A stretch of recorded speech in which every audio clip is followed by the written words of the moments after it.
Romania and Bulgaria finally received the green light on Thursday to become full members of the passport-free Schengen area. At their monthly Brussels meeting, European Home Affairs ministers are discussing what fate awaits the thousands of Syrian refugees in Europe. Three-quarters of MEPs lead a double life, according to an analysis published by the NGO Transparency International EU.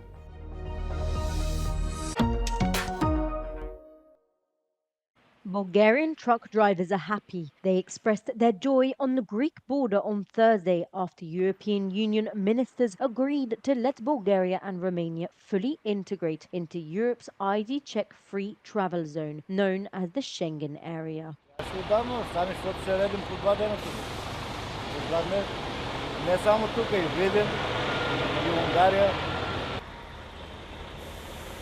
Няма да ги има това забавене, нерви и така нататък. Знаете, че от днес е прието решението? Днеска разбрах. Сега току-що. И се радвам много. Bulgaria and Romania joined the Schengen area in March, allowing free air and sea travel but not land access due to Austria's opposition over illegal migration concerns. Ministers have now agreed to lift land border controls next year.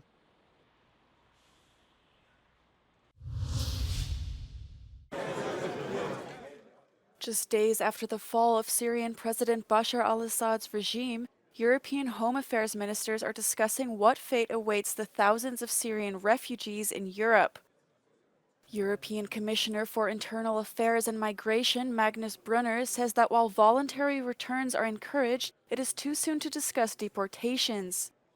Austria's Interior Minister, on the other hand, wants to start preparing for such a scenario as soon as possible. Wir müssen jetzt Dinge vorbereiten, die notwendig sind. Einerseits Verfahren aussetzen und dann in weiterer Folge jetzt schon vorzubereiten, Rückführungen und Abschieben. Da kann man nicht warten, da muss man arbeiten.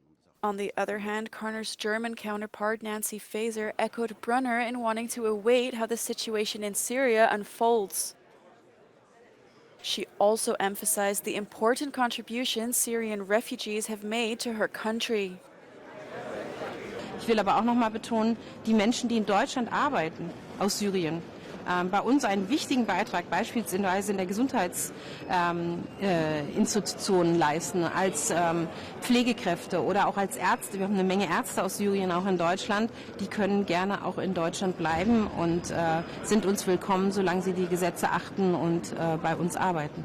Germany has welcomed more Syrian refugees than any other EU country in recent years, but some conservative hardliners are now calling for their return.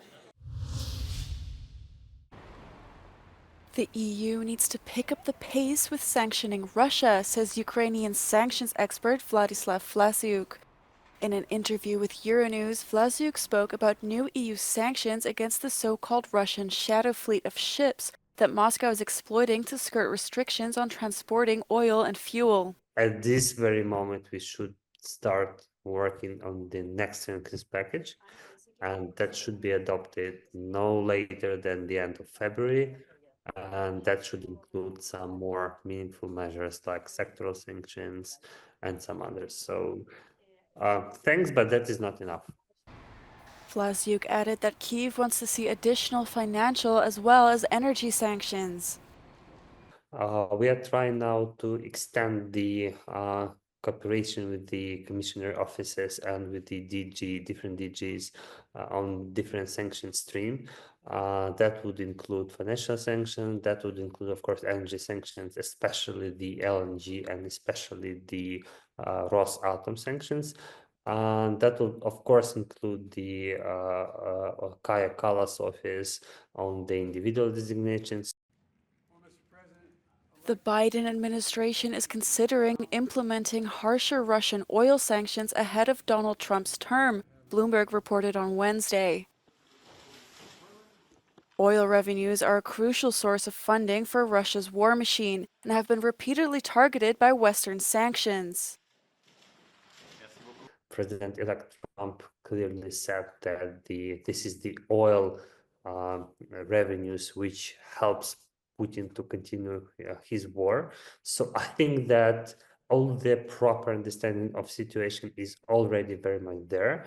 And I'm hoping that we would continue our cooperation with the US government on the further sanctions measures targeted against the terrorist regimes.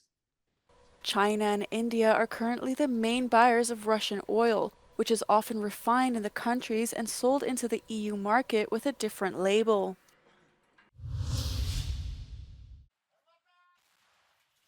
Amid growing concern that US President-elect Donald Trump might withdraw Washington's crucial support for Kyiv after he takes office in January, Ukraine's Vice Prime Minister says she believes the EU will step in and will continue its support of Kyiv, even more so with the backing of the new Commission.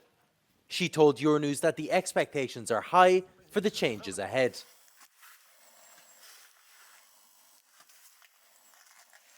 Це безпрецедентний випадок, коли в Європейській комісії 3 члени комісії відповідають за безпекову оборонну політику.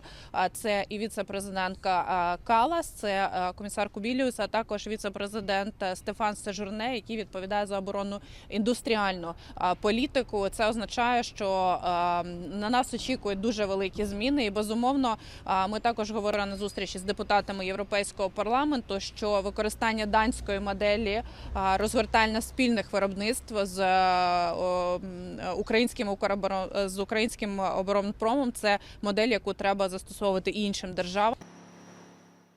The Danish model, initiated by Denmark, funds Ukraine's defense ministry to bolster its self-reliance in arms production for its military. The funding mechanism aims to strengthen Ukraine's industrial base in Europe. По дорозі до Брюсселя я мала зустріч з польським міністром закордонних справ, міністром європейських справ. В основному польське головування покладається на роботу Європейської комісії. Поки що я почула лише, що польське головування буде орієнтуватись на безпекових питань. Конкретики ніякої не маю, на жаль, за результатами цієї розмови. Continued military and financial support for Ukraine is expected to be one of the main priorities of Poland for the next rotating EU presidency. But this won't necessarily mean Ukraine's EU accession. Poland has been one of the strongest supporters of Ukraine since the start of Russia's full-scale invasion, and a vocal supporter of Ukraine on the world stage, campaigning for Kyiv to receive all of the required weaponry to win the war that Moscow unleashed. 3/4 of MEPs lead a double life, according to an analysis published by the NGO Transparency International EU. 74% of MEPs have a side job, some of which provide additional income for elected representatives. Alors au total, pour les activités qui sont rémunératrices, nous avons trouvé une estimation de 6,3 millions d'euros, c'est un chiffre assez conséquent, et à savoir que nous avons trouvé jusqu'à 14 députés qui potentiellement gagnent plus de leurs activités annexes que leur salaire en tant qu'eurodéputés. Members of parliament on the right and centre are more likely to have paid secondary jobs than their counterparts on the left. German, Romanian and French MEPs declare the highest incomes. Of the 1,700 activities listed, most involves membership of company or NGO boards. Sometimes MEPs have activities linked to consultancy firms or law firms. For Transparency International, this is a conflict of interest. Nous devons bannir toutes les activités qui pourraient avoir une implication ou une incidence sur les politiques publiques européennes ou qui pourraient être affectées par les politiques publiques européennes. Parce que c'est seulement comme ça que l'on peut vraiment prévenir les conflits d'intérêts. Il faut aussi que les déclarations soient proactivement vérifiées par le Parlement européen ou une meilleure façon par une entité externe, donc une vérification indépendante de l'administration. These side activities are not illegal, and the MEPs stress that they are useful for maintaining links with reality outside the chamber. Finally, they assure that there is no conflict with their daily duties as MEPs. A new business is booming in northern Nigeria, the mining for lithium. Fueled by its growing demand for making batteries for electric vehicles and phones, the new frontier is, however, coming with a steep cost. The methods are as primitive as they are dangerous. Miners wield axes to hack through rocks, descending several feet into dark pits. Abin da ya sa ni wannan sana'a na shige ta da in rufa ma kaina asiri in dogara da sana'a na har in taimaka ma 'yan uwana da iyalaina da wasu ma daban. The shadowy world of Nigeria's illegal artisanal mining thrives on informal networks of buyers and sellers operating with minimal government oversight. Ai duk da manin mun san yana da dangerous, kowace sana'a tana da wancan. Wani tuki yake kuma shi ma din wannan mutuwa tana zuwa. Wani okada yake za a iya buge shi mutu. Mu ko mun san mai shiga rami ne, haka ne, dole ne wanda yake wannan ya san akwai wannan. Ba irin sana'ar da kaddara ba ta tadda shi. A business for the poorest and most vulnerable. Local merchants say a team of 6 children can sort and bag up to 10-25 kilograms a day. Su yaran leburorin sukan je wurare da yawa suna aiki.